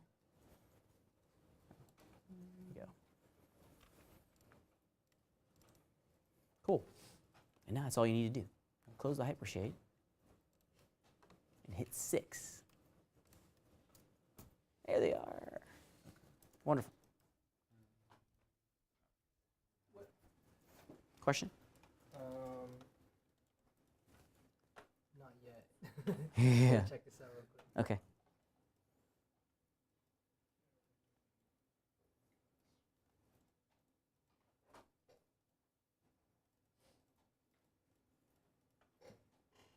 Is there anything else I have to do? Another thing you could. Hold on 1 second. Where's this guy? It may be there. Yeah, it's there. See how the color's changing? That means there's actually UVs there. Let's make one small change to how you've packed it, and this may be the easy solution. Go into your arrange and layout, and hold down the shift key and hit layout. Oh, okay. Repack everything. Hit layout UVs. Yep. Oh, here? Yeah. Oh, let's select our UVs first. I always go into UV shells. It's just the easy way of doing it. Can I just do select all? Yeah, well, I'm not sure if that's a selection engine. Did it select? Yeah, okay, that works too. Yep. Okay. And then repack it? And then, yeah, We're doing unstacked shells or? let's see. Now, okay, different solution. But did it? No, didn't fix the problem. Where is this thing? Is it? Yeah, It's probably really tiny. could be. Could be. Then we did change this. We did, yeah. Hit the scale tool. Scale it up. See what happens. Nothing. Yeah. Yeah, I had it too, and I redid mine, and it worked that second time. Okay. It's got to be a solution, though, that allows you to do that without having to redo your UVs. It could be just the model, too. This is just a practice go-around. Yeah, auto is a great way of working. And honestly, that may be the solution for you, Sue. If you select those polygons, the automatic option here will pop it in for you. It happened to me once. So I'm finding that a lot of the time if I have things that are UV but are just kind of like squished into one pixel line, so like undoing the cut and then just like redoing it again. Sometimes I think that's kind of what I did on mine. I just redid it and it worked. Yeah. It's not an elegant solution, but it is a solution. Question? How to apply it so I can see it? Yes. Okay. So a couple things have gotten out of sync here. Yeah. Let's do this. Let's delete that node. Okay, and we're going to redo the whole color thing. Okay. Because what you weren't getting was the placement node. I don't know if that's something that happened on your side or what, but let's just try it again. Okay. So color. Sorry. That's quite okay. That's the wrong one. File. Whoops. Yeah, no, that's it. Actually, you did it. It worked? It Okay. worked. You got lucky. But this is no. Hit undo. That's what we don't want. Okay. You need that. Okay. That's because I that didn't kind of actually have that before, so. perfect. We need that one. Okay. And then this is where the file resides. Okay. There you go. Okay, now the last part of this, getting an error, but I'm not sure if that's going to be a problem. Now over here, we need to turn on our textures. Just hit the number 6 key, and it worked. Thank you. Great.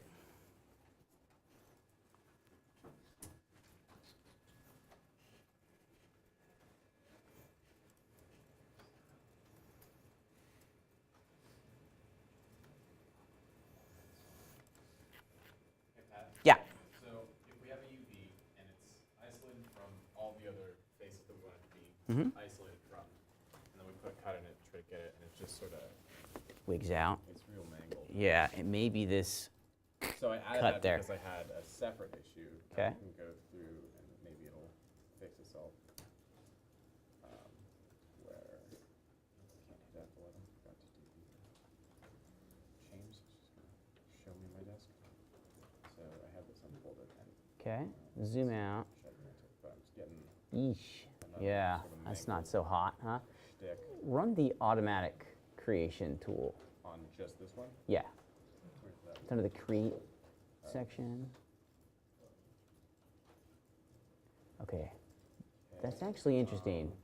Yeah, these are just the interactive widgets that kind of determine how it works. Jump out of the tool. Let's go back into our selection engine and select just that island.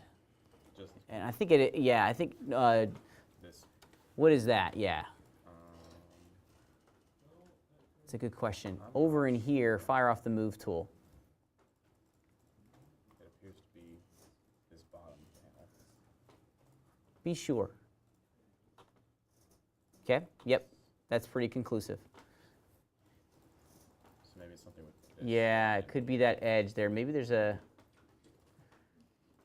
with just that bottom panel selected, do the auto, see what you get. Okay, good, that's what it's supposed to look like. Yep. Could be something wrong with the model. I'm starting to think that maybe there's something wrong with this model. Was it modeled in Maya or was it modeled? It's modeled in Modo, admittedly years and years and years ago, so. So when you do layout, should things be stacking or should it? I'm sorry, I didn't hear that last part. Should things like so when I hit layout, Mm-hmm.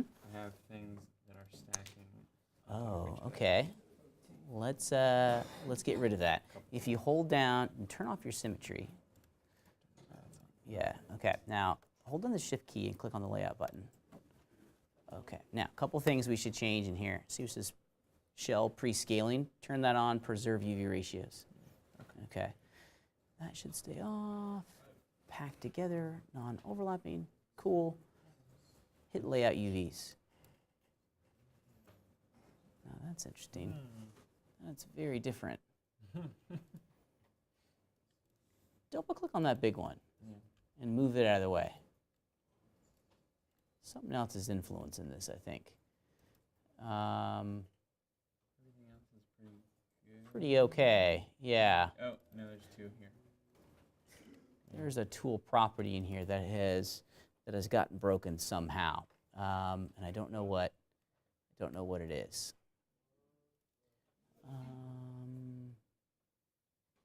Okay, let's try this. Let's try gather shells. You may have to select them first.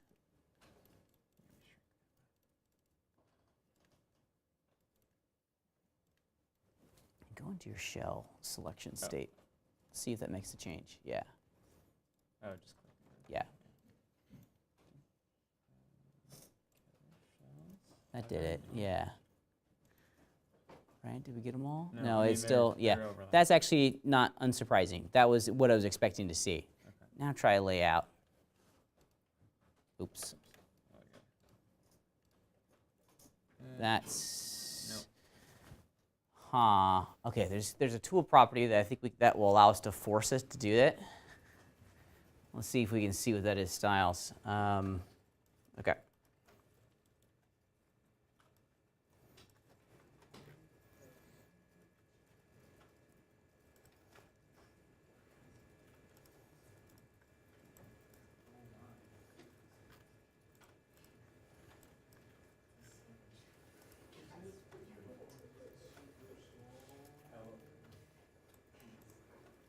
So will it's supposed to resize to fit your hand? I mean, it'll like automatically resize. Yeah, that's where we're going because we don't want to do it manually. Boy, mine's doing it just the way it should be doing it.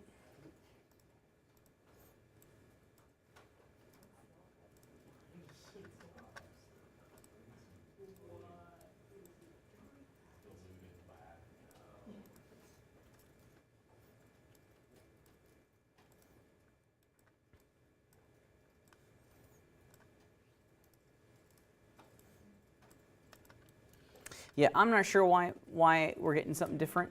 With the, when you hit layout, is it overlapping? No, it doesn't overlap.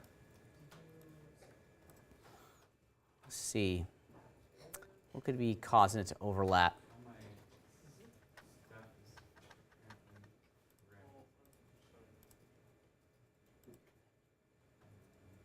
red. You know, one thing to try, Styles, you've been working on that for a while, right? Yeah. Try deleting your history on the object, see if you get a different result.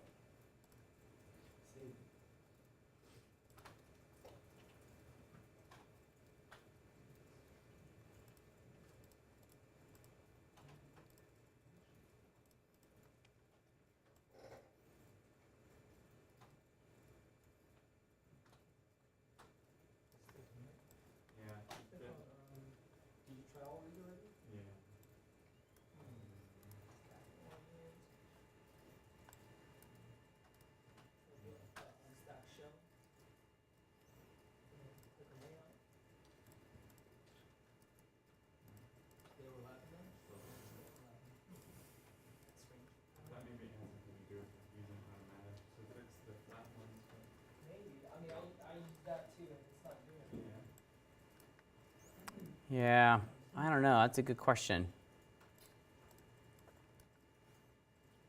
Hopefully. It could be, you know, keep going.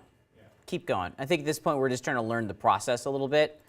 You know, a lot of these things are bugs that we can resolve later on down the road.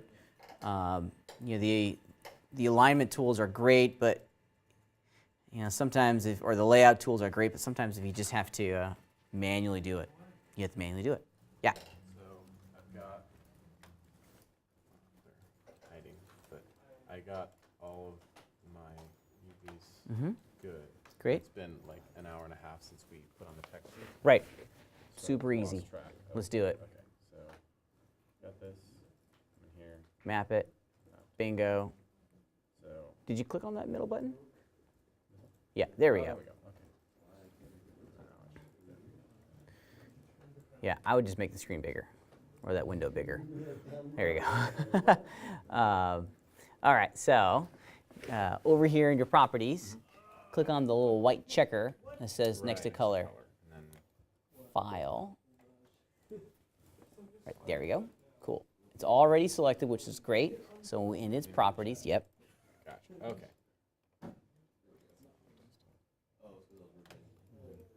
Cool.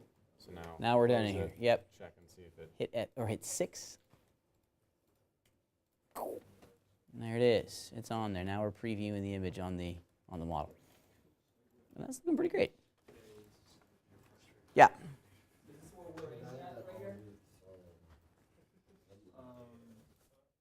Yeah, that's it. That's what we're aiming for. Right. You got it. Keep going. Try doing another one. Now, if you're finished with the first one, do number 2. Do number 3. So how do I Yeah, go ahead. turn them like back to gray meshes? Right.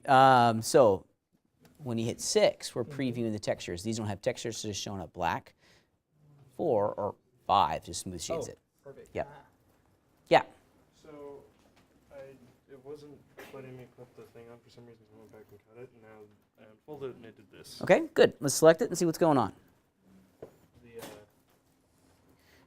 Yeah, select the problem child that you want to work with. okay, this one first, I guess. Whoops. Okay. Now, what part of the mesh are we looking at here? Right here, it looks like. Right there. No, right there. Okay. So that's that band that goes around it. Now, is there a center line on the band? Nope. Yes, that's what we need. We need one of those vertical edges in that band to be a cut line, so we'll get lie flat.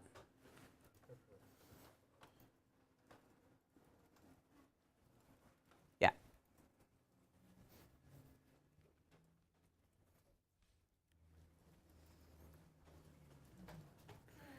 Can't get the UV map on here.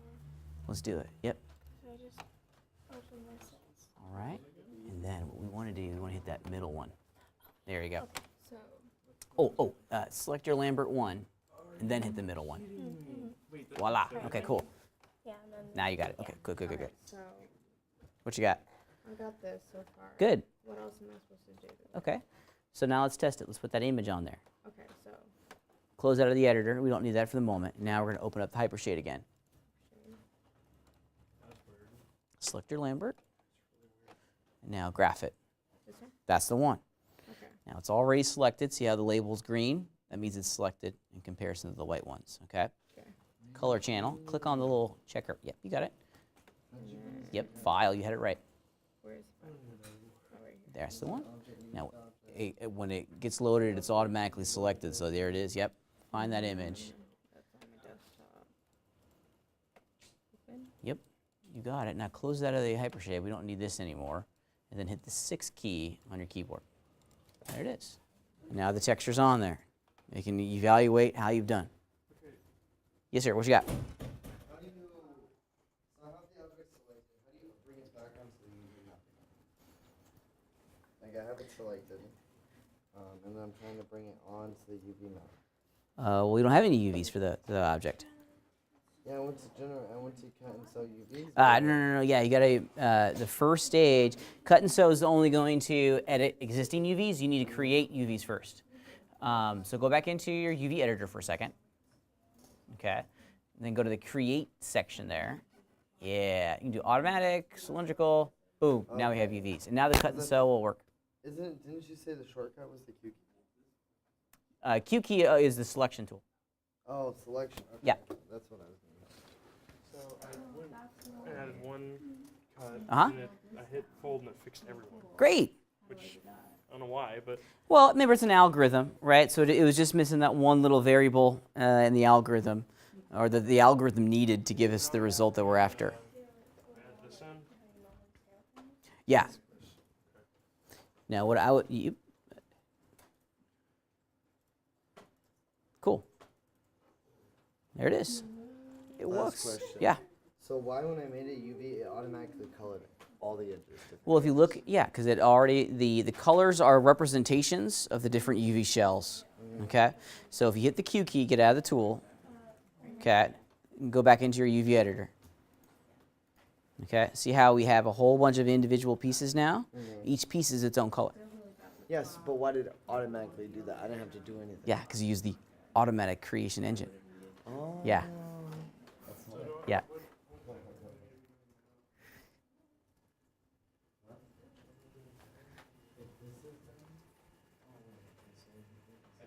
Yes.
Okay, so the blocks were just kind of the warm-up, okay?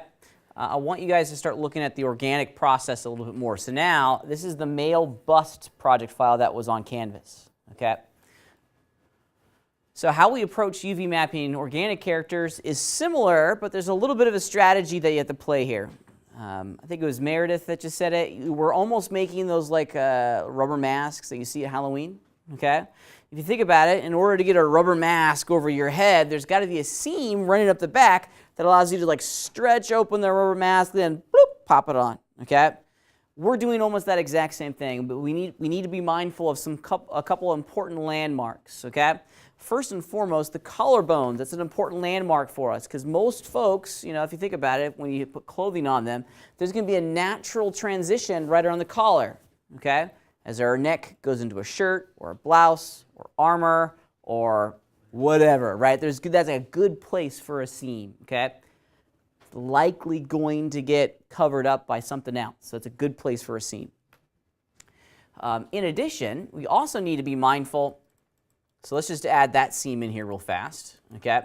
Just the color seam. I want to create some UVs, UV editor, okay? And I'm just going to create, you know, I've been getting some really great results with this camera-based section. It's just going to take a picture of your mesh in whatever view it is. That's fun, okay? And now it's 3D cut and sew. If you don't want to put in that image that I was using earlier, Maya actually has a checker pattern that you can throw in without having to wire in your, you know, an actual texture. It's this option inside your UV editor. Okay. All right, let's do it real fast. There's one cut line right down there at the collar. You could, another place to do, if you look at the topology, this is a good place to do it as well. So 6 to 1, half a dozen to another. I think I'm going to put it a little bit lower on the neck. That seems like a natural place for a seam to go. Okay. Now for the head, there's a couple other landmarks that we need to be mindful of. 9.9 times out of 10, the back of our little rubber mask is where we should have the next seam go. Okay. And this seam's going to go from kind of on the spine upwards. I'm holding down the shift key now. So left click and shift and drag up. And I'm going to right. I'm not going too far down in the face. I'm kind of going to the hairline, or where we think the hairline would be-ish on our character, okay? It's an excellent place for that back head seam to terminate. To get the best result, I usually go over one this way, at least, oops, I did too many, like that one, sometimes even 2 on either side, something like that. That may be a little too much. That's a good place to begin. Same thing going up the underside of the chin. Right about there-ish, okay, right about here is where I'm going to stop, and I'm going to do that one and that one. Kind of make a T on the underside of the chin. And then unfold it, see what you get. I want to hit the Q key to go back into my selection engine. And I'm going to select my UV shells. Command U to unfold, and voila! There it is.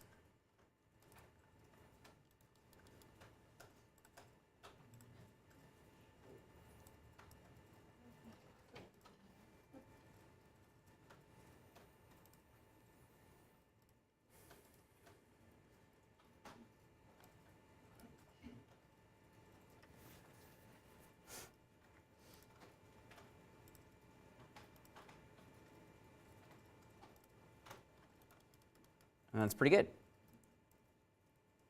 I'm going to select a couple edges in here and do orient to edges. That way it's just perfectly straight up and down, and that's a pretty good starting point. Now if you get some really weird results, and Patrick and I were kind of running into these weird results a second ago, under the Modify pull-down menu, way down here at the bottom, these are all going to modify and kind of mess with existing UVs. So they're not going to create UVs, they're just going to allow you to kind of edit your UVs, right? But there's one that I like way down here at the bottom, it's Optimize. Optimize runs really well, okay? Another thing that's kind of neat, Optimize is not going to work so well with what I got going on right now, because mine's pretty great, Yeah, it kind of relaxed it a little bit, kind of continued to iron it out, if you will. Another cool one under Tools, we have Optimize under our brush. So that's a cool we're going to hear is that this is not a linear process. You have to look at what the UV mapping tools are creating and then go from there. If that makes sense. Does that make sense? So you got to watch. These checker patterns are really, really critical in helping us decode what it is that's going on. You know, I've seen some folks do this, and this is absolutely fine, you know. They'll put a seam going down here. On either side, make 2 UV islands just to get the best kind of possible distortions, okay? I want to unwrap all that, Command U, and it actually did it. Yep. Yeah, and in this part of the mesh, it's not that undistorted to begin with. It's just giving us some really good looks, so I'm happy with it. Now, here's a great example of one of the things that we could change, okay? Now, we've cut these two into separate pieces. Well, it's called the 3D cut and sew tool because we can actually sew them back together as well. Now, I'm holding down the Control key. See how it's sewing them back together? It's leaving the UV islands where they were. Let's go back into the selection tool. I'm going to grab that island way up here, move it closer to its friend. I'll return to the cut and sew tool. There it is. And then I'm going to run an optimized on this one. Yeah, and it kind of ironed everything out a little bit, got it back to where it's supposed to be. Let's see if I can get the exact same result down over here. This is probably not going to work. Yeah, see how they're so far apart that it's not sewing these things back together? So this, in this particular situation, you actually grab the verts, the UVs. Let's see if manually getting them in there will help. Yep, that's pretty nasty. So let's optimize that shell. Yeah, that's better. And now we're back to where we were earlier. Okay. So you can't cut them apart and then you can sew them together. But running that optimize command is going to ensure that everything is nice and even. The checker pattern is the only way to know for sure, right? Because you can very easily see a big warp or a twist on that checker pattern. Don't put like a, you know, someone was showing me the other day, they put like a wood grain texture on there. And I was like, how are you even understanding how your UVs are interpreting the texture, right? Or the texture is interpreting the UVs, right? The checker pattern is the best way, the best way. All right, so which brings us to our final little puzzle of the day. Given everything that we've talked about so far, how in the world are we going to do a human body? I've given you one, a male body. Let's check it out real fast.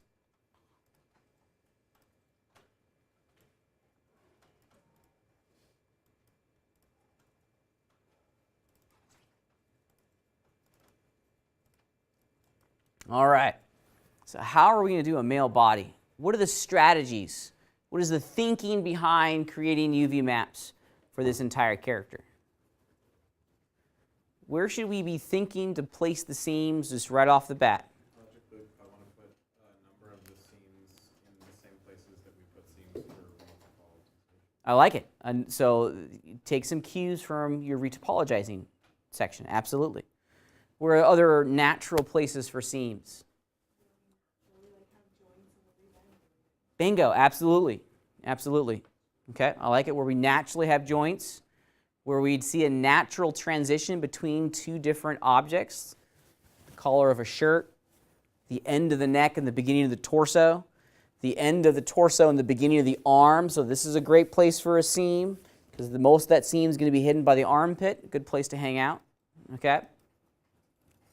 What's the big picture goal at the conclusion of this? That's a good idea. Yeah, that's a part of it for sure. How should the UVs look at the end of this process? Flat and unwarped, right? it is a puzzle for sure, right? And you're going to have to go through a couple iterations of your own kind of solution to this to find the correct outcome. But really take some inspiration from the garment industry, right? If you were to try to wrap a piece of fabric around a human being, how would you cut that piece of fabric, right? All fabric ends up as just flat, two-dimensional pieces of, cotton or something, right? So there's always going to be a seam. Where are those seams going to be, right? Another way to think of it is imagine that our characters are like a whole bunch of cardboard tubes, okay? How are we going to cut those tubes so that they're going to lie flat to get the shapes that we're after? Those are the questions that I would start with as we go through this process. There are many, many, many solutions to this problem, okay? We don't want to have seams. We don't want to have a zillion seams, okay? We want to put the seams in strategic places so that they kind of are hidden by the texture a little bit, okay? Like the hands. Hands are going to be tricky. Try your best to figure out a solution to keep all the fingers associated with the palms, right? Don't pop the fingers out into a bazillion pieces. That's going to turn into a nightmare, okay? There is a solution that allows us to keep the hands all as one piece, but that's a good place for a seam. This is a good place for a seam. Run with those ideas, okay? So before we escape today, we got about 45 minutes left in class. Let's see if we can unwrap this character and get a solution that works, okay? When it comes to UV mapping, experience is going to be your teacher, so let's get some experience. Sound good?